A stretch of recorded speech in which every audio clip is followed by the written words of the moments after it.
I came down today to just take a look at my zucchini plants as I do every day. And I'm always surprised at what I find. But today, this is what I found. So we know that this one is my first zucchini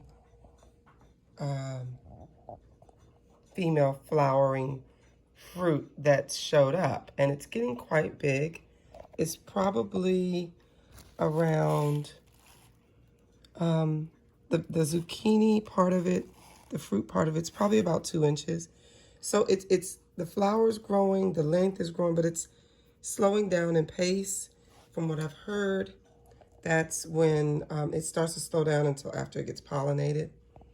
Then we've got another one here that's actually getting some length on it as well.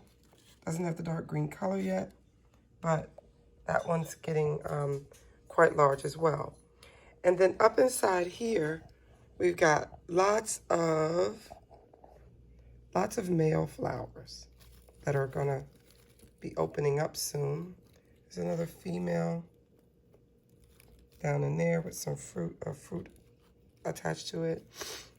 But these are the male flowers, and they're getting quite tall. I need them to open up because this was my larger one. But when I came over to look at the smaller one, this is what we found. Look at this.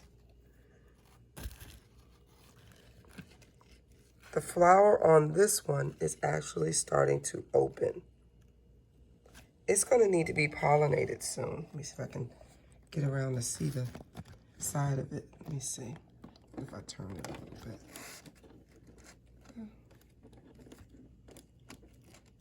There we go. Look at this.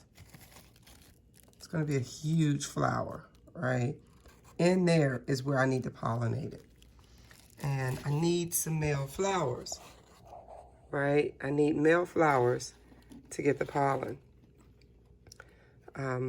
So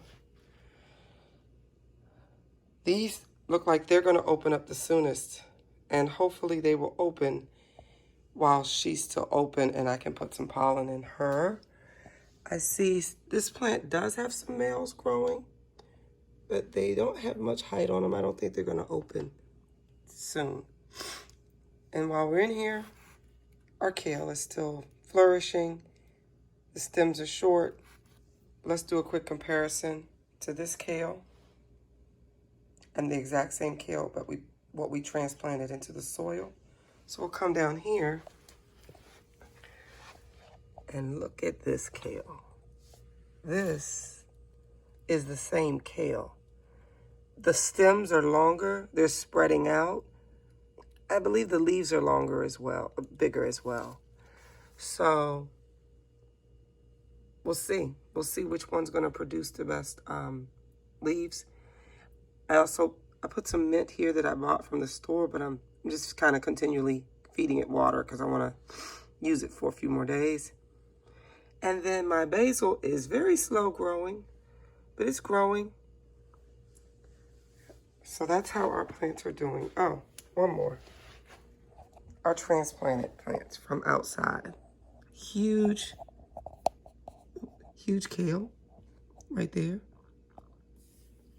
And then our tomato plant. This is our full-size tomato plant. And then we have a little miniature plant. This is the miniature plant here. It's only that tall. And then we've got some carrots down there growing. I'm going to be transplanting everything into these larger garden planters because these are definitely outgrowing these little small buckets I have them in. I'm also attempting to give some height to my lighting post, my makeshift post, because I'm about to the top of this for the lighting. And as you can see, the tomatoes are going to keep growing. So I'm trying to find a way to add more height. As you can see here, you see I'm trying to connect this to this post just to give it some more height so I can move those lights up some more. But there's my soil plants. Here's my zucchini in the arrow garden. And I'll give you an update once I'm able to pollinate this one in the back.